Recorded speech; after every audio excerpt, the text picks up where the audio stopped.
Okey, Assalamualaikum warahmatullahi wabarakatuh.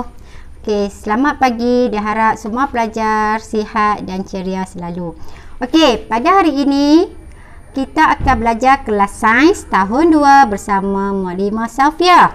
Okey, apa yang kita nak belajar hari ini? Okey, diminta semua pelajar perlu ada buku teks sains. Kena ada buku teks sains, kena ada bersama dengan kamu. Okey, buka muka surat. Okey, maklimah nak semua tengok, buka muka surat 77. Okey, masih lagi minggu ini kita masih lagi belajar tajuk elektrik.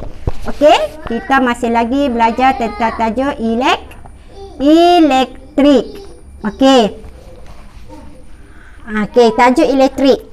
Okey, maklimah nak ulang kaji balik. Kamu ingat tak? Okey. Pelajaran yang minggu lepas. Okey. Ada berapa komponen elektrik? Ya, ada tiga. Yang pertama, sel kering. Kedua, mentol. Ketiga, Swiss. Okey, apa fungsi sel kering? Tahu tak apa fungsi sel kering?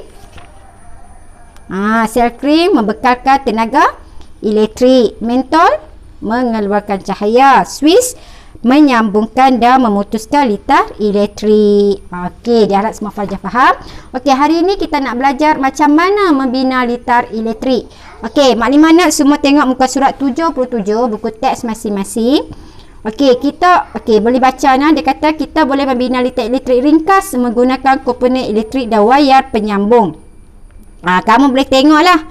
Nah, dah baca. Okey, contoh langkah 1, pasangkan mentol pada pemegang mentol lah. Minggu lepas maklimah tunjuk kan macam mana alat pemegang mentol tu. Kedua, pasangkan sel kering pada pemegang sel kering.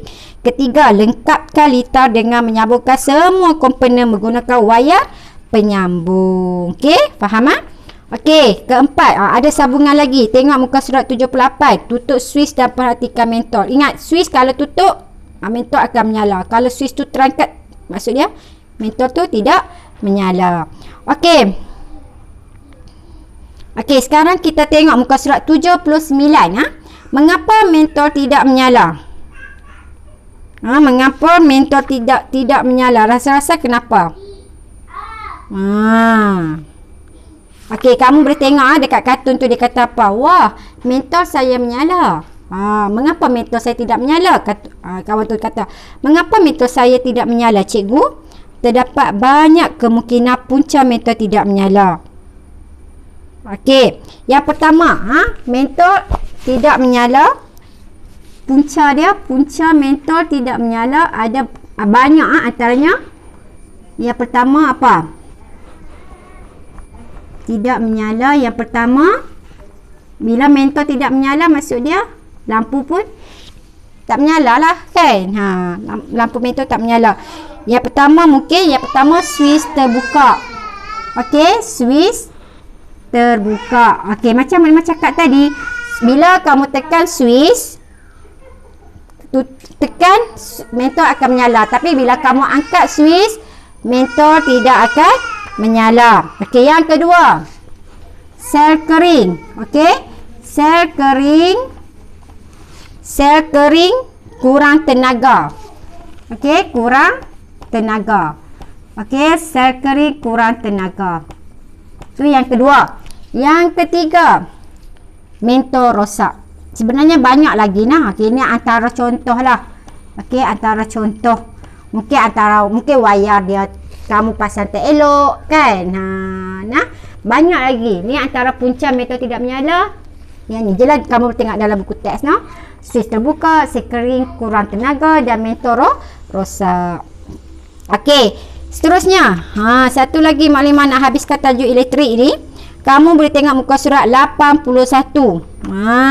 Yang ni yang penting ni. Penting Okey, kita nak belajar tentang konduktor dan penebat. Okey, semua tengok muka surat 81. Okey, konduktor dan penebat.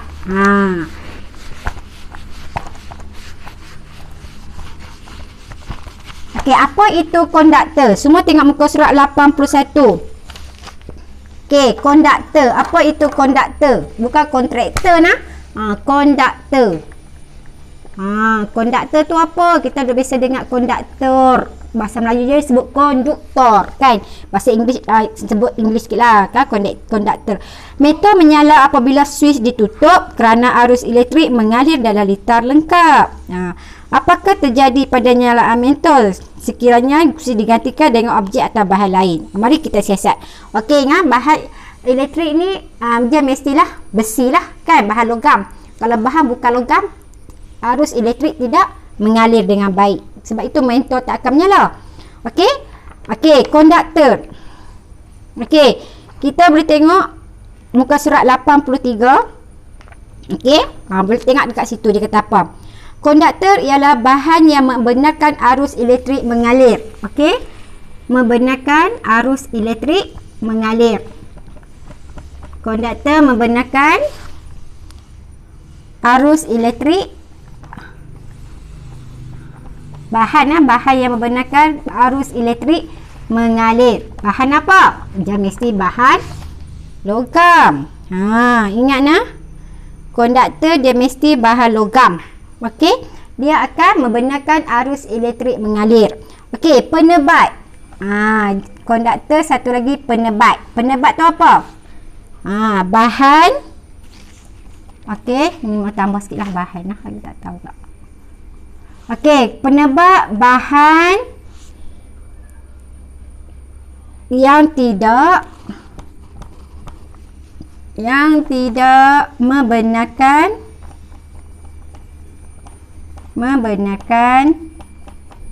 arus elektrik mengalir. Senang je. Sebenarnya senang je kamu nak hafal konduktor dengan penebat.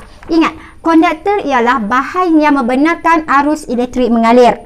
Dia mesti bahan logam. Okey, besi ataupun logam ataupun besi. Macam bagi tahu siap-siap lah. Ataupun besi. Bahan logam ataupun besi. Penebat ialah bahan yang tidak membenarkan arus elektrik mengalir. Dia berlainan lah. Bahan bukan besi. Bukan besi ataupun logam.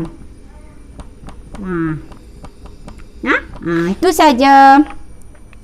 Okey.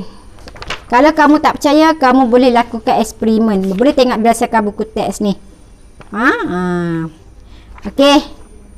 Itu saja untuk hari ini. Mengulang sekali lagi. Konduktor ialah bahan yang membenarkan arus elektrik mengalir. Dia mestilah bahan logam ataupun besi. Dan penebat ialah bahan yang tidak boleh mengalirkan arus elektrik. Dia ialah bukan logam ataupun bahan bukan besi ya. Okay, itu saja untuk hari ini. Okay, diharap semua pelajar faham. Okey, maknanya nanti akan bagi latihan dalam buku aktiviti. Itu saja, diharap semua pelajar faham. Sekian, terima kasih.